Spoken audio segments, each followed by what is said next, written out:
दोस्तों नमस्कार। आप सभी का स्वागत है कहानी केंद्र में। अब सुनिए उपन्यास देवदास का 6वां अध्याय। दूसरे दिन अपने पिता के साथ देवदास की थोड़ी देर तक कुछ बातचीत हुई। पिता ने कहा, तुम सदा मुझे बहुत दिक करते आए हो। जितने दिन जीता रहूंगा उतने दिन तुम मुझे इसी तरह दिक करते रहोगे।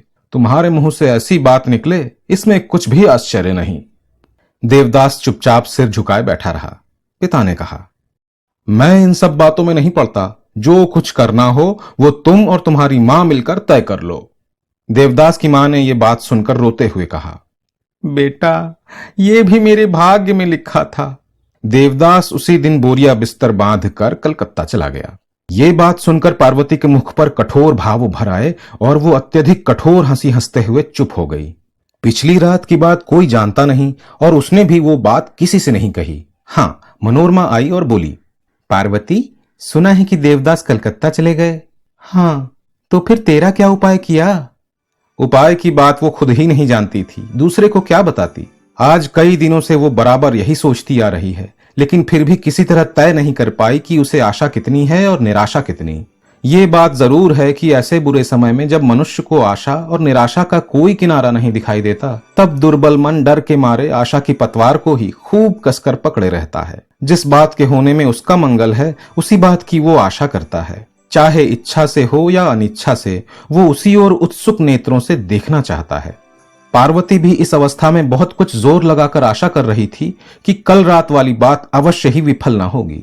विफल होने पर उसकी क्या दशा होगी, इसका विचार उसकी चिंता की सीमा से बाहर की बात थी। इसलिए वो सोच रही थी कि देवदा फिर आएंगे और मुझे पुकार कर कहेंगे, पारो, जहां तक मेरा बस चलेगा मैं तुम्हें दूसरे के हाथ न दे सकूंगा। 2 ही दिन बाद पार्वती को एक पत्र मिला। पार्वती, आज 2 दिन से मैं सिर्फ तुम्हारी ही बात सोच रहा हूं। पिता और माता में से किसी की इच्छा नहीं है कि हम दोनों का विवाह हो। तुम्हें सुखी करने के लिए उन लोगों को जो भारी आघात पहुंचाना होगा वो मेरे लिए संभव नहीं। इसके अलावा उन लोगों के विरुद्ध होकर ये काम मैं कर ही कैसे सकूंगा।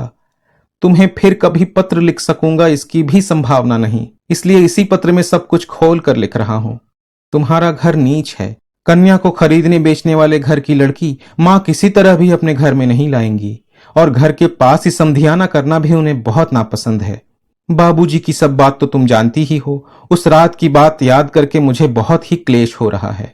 कारण ये बात मैं बहुत अच्छी तरह जानता हूं कि तुम्हारी जैसी स्वाभिमानी लड़की ने कितनी विवशता में वो काम किया होगा।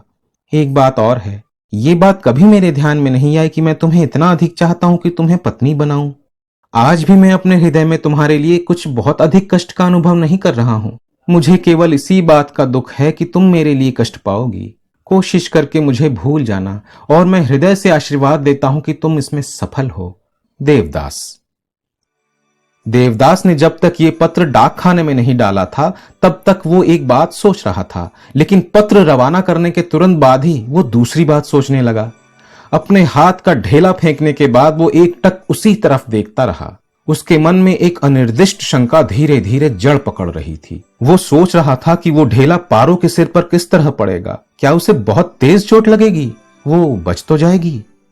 पोस्ट ऑफिस से घर लौटते समय रास्ते में पग पग पर देवदास को यही ध्यान होता था कि उस रोज रात को मेरे पैरों पर सिर रखकर पार्वती कितना रोई थी। क्या ये अच्छा काम हुआ?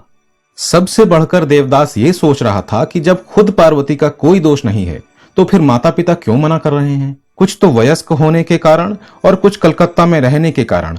अब ये बात देवदास की समझ में आने लगी थी कि लोग दिखाऊ, कुल मर्यादा और एक हीन विचार के ऊपर निर्भर करके निरर्थक किसी की जिंदगी नष्ट नहीं करनी चाहिए। अगर पार्वती न जीना चाहे, अगर वो अपने हृदय की ज्वाला शांत करने के लिए दौड़कर नदी के जल में जा कूदे, तो क्या विधाता के चरणों में उस पर एक महापातक का पाप न लगेगा? देवदास घर आकर अपने कमरे में लेट गया। आजकल वो एक मेस में रहा करता है। अपने मामा के यहां रहना उसने बहुत दिनों से छोड़ दिया है। वहां उसे कुछ असुविधा होती थी। देवदास जिस कमरे में रहा करता है उससे सटे हुए कमरे में चुन्नी लाल नाम का एक युवक लगभग 9 वर्षों से रहता आ रहा है। वो बीए पास करने के इरादे से ही इतने लंबे समय से कलकत्ता में रह रहा है, लेकिन 9 बरस में बीए नहीं कर पाया और लगता यही है कि अगले 9 बरस में भी नहीं कर पाएगा। इसी उम्मीद में वो कलकत्ता में टिका हुआ है। फिलहाल चुन्नीलाल हर रोज की तरह अपने सांध्य भ्रमण के लिए निकला और सुबह के समय ही लौटेगा। बासे में अभी तक और कोई नहीं आया। नौकरानी आकर दिया जला गई और देवदास अपने कमरे का दरवाजा बंद करके लेट गया। इसके बाद एक एक करके सभी लोग लौट कर आ गए। भोजन के समय लोगों ने देवदास को पुकारा, लेकिन वो उठा नहीं। चुन्नीलाल कभी रात को बासे में नहीं आता, आज भी नहीं आया। उस समय रात का 1 बज रहा है। बासे में देवदास के सिवा और कोई जाग नहीं रहा।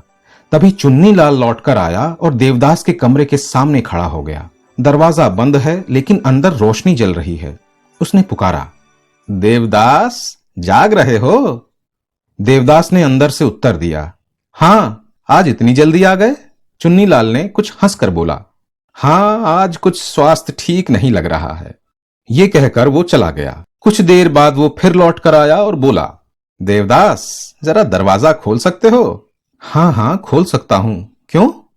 तमाकू का इंतजाम है? हां है। ये कहकर देवदास ने दरवाजा खोल दिया।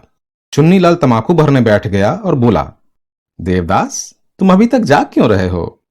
अरे, नींद क्या रोज आया करती है? नहीं आती? चुन्नीलाल ने कुछ मजाक उड़ाते हुए कहा, मैं समझता था कि तुम्हारे जैसे अच्छे लड़के कभी आधी रात का मुंह नहीं देखते होंगे, लेकिन आज मुझे एक नई शिक्षा मिली। देवदास ने कोई उत्तर नहीं दिया। चुन्नीलाल ने मजे में तमाकू पीते हुए कहा, देवदास, जब से तुम घर से लौट कर आए हो तब से मालूम होता है कि तुम्हारा चित्त ठिकाने नहीं है। कोई क्लेश है? देवदास उस समय अन्यमनस्क सा हो रहा था। उसने कोई उत्तर नहीं दिया। तुम्हारा मन ठिकाने नहीं है, क्यों? यही बात है ना? देवदास अचानक उठकर बिछौने पर बैठ गया और व्यग्र भाव से उसके मुंह की ओर देखकर बोला, अच्छा चुन्नी बाबू, तुम्हारे मन में क्या कोई क्लेश नहीं है? चुन्नीलाल हंस पड़ा, बोला, बिल्कुल नहीं। इस जीवन में कभी कोई क्लेश नहीं पाया। आखिर ये क्यों पूछ रहे हो? मुझे सुनने का शौक है। अच्छा, तो फिर किसी दिन सुनना। देवदास ने पूछा, अच्छा चुन्नीलाल, तुम रात रात भर कहां रहते हो? चुन्नीलाल ने कुछ मुस्कुराते हुए कहा, सो क्या तुम जानते नहीं हो? जानता तो हूं, मगर ठीक तरह से नहीं जानता। चुन्नीलाल का चेहरा मारे उत्साह के खिल उठा। इस तरह की चर्चा में चाहे और कुछ भी ना हो, फिर भी आंखों देखे की एक शर्म होती है। लेकिन दीर्घ अभ्यास से चुन्नीलाल उसे भी भुला चुका है। उसने कौतुक के साथ आंखें बंद करके कहा, देवदास, अच्छी तरह जानने के लिए ठीक मेरी ही तरह का होने की जरूरत है। कल हमारे साथ चलोगे? देवदास ने पहले तो कुछ देर तक सोचा, फिर उत्तर दिया, सुना है कि वहां खूब मजा भी आता है और कोई कष्ट नहीं रह जाता। क्या ये ठीक है? बिल्कुल 16 आने ठीक है। अगर यही बात है तो फिर मुझे भी वहां ले चलना, मैं भी चलूंगा। दूसरे दिन संध्या के कुछ पहले ही चुन्नीलाल ने देवदास के कमरे में पहुंचकर देखा कि वो बहुत जल्दी जल्दी अपना सब सामान बांधकर दुरुस्त कर रहा है। चकित होकर चुन्नीलाल ने पूछा, ये क्या, चलोगे नहीं? देवदास ने बिना किसी की ओर देखे कहा, हां, चलूंगा, क्यों नहीं। तब ये सब क्या कर रहे हो? जाने का इंतजाम कर रहा हूं। चुन्नीलाल ने कुछ मुस्कुराते हुए सोचा कि तैयारी कुछ बुरी नहीं है और पूछा, क्या सारा घर बार भी साथ ही ले चलोगे? नहीं तो किसके पास छोड़ जाऊंगा? चुन्नीलाल समझ नहीं पाया। उसने कहा, आखिर मैं अपना सारा सामान किसके पास रख कर जाता हूं? सब यहीं बासे में पड़ा रहता है। देवदास ने सहसा होश में आकर कुछ लज्जित भाव से कहा, चुन्नी बाबू, आज मैं घर जा रहा हूं। ये क्यों, और लौटेंगे कब? देवदास ने सिर हिलाकर कहा, अब मैं नहीं आऊंगा। चुन्नीलाल चकित होकर उसके मुंह की ओर देखने लगा। देवदास कहने लगा, ये रुपए लो, लोगों का मेरे जिम्मे जो कुछ बाकी है वो सब इसमें से चुका देना। अगर कुछ बच जाए तो बासे की नौकरानी और नौकर को बांट देना। जितना देना हो वो सब इसी में से चुका देना। अब मैं कभी कलकत्ता नहीं आऊंगा। उसने फिर मन ही मन कहा, कलकत्ता आने से बहुत कुछ चला गया है। आज यौवन के कुहासे से भरे हुए अंधकार को भेद कर मानो उसे दिखाई दे रहा था कि उस दुर्दांत दुर्विनीत किशोरवय का वो पद्दलित रत्न इस कलकत्ता की तुलना में कहीं अधिक बड़ा और कहीं अधिक मूल्यवान है। चुन्नीलाल की ओर देखकर देवदास ने कहा, चुन्नी बाबू, शिक्षा, विद्या, बुद्धि, ज्ञान, उन्नति जो कुछ है सब सुख के लिए है। चाहे जिस तरह से देखो, अपना सुख बढ़ाने के सिवा ये सब और कुछ भी नहीं है।